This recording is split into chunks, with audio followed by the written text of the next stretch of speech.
Now, there really isn't anything radically wrong with being sick or with dying. Who said you're supposed to survive? Who gave you the idea that it's a gas to go on and on and on? And we can't say that it's a good thing for everything to go on living from the very simple demonstration that if we enable everybody to go on living, we overcrowd ourselves.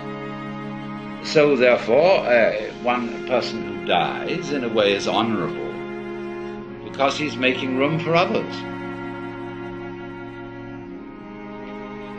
We can also look further into it and see that if our death could be indefinitely postponed, we would not actually go on postponing it indefinitely. Because after a certain point we would realize that that isn't the way in which we wanted to survive. Why else would we have children? Because children arrange for us to survive in another way. By, as it were, passing on a torch, so that you don't have to carry it all the time.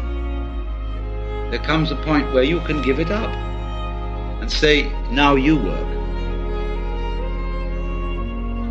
It's a far more amusing arrangement for nature to continue the process of life through different individuals than it is always with the same individual. Because as each new individual approaches life, life is renewed. And one remembers how fascinating the most ordinary everyday things are to a child. Because they see them all as marvelous, because they see them all in a way that is not related to survival and profit.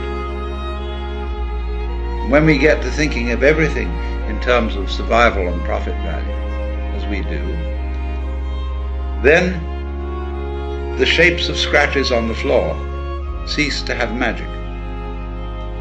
And most things, in fact, cease to have magic.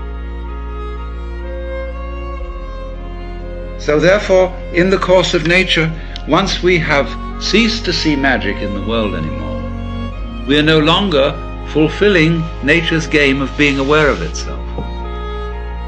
There's no point in it anymore. And so we die. And so something else comes to birth, which gets an entirely new view. It is not, therefore, natural for us to wish to prolong life indefinitely. But we live in a culture where it has been rubbed into us in every conceivable way that to die is a terrible thing. And that is a tremendous disease from which our culture in particular suffers.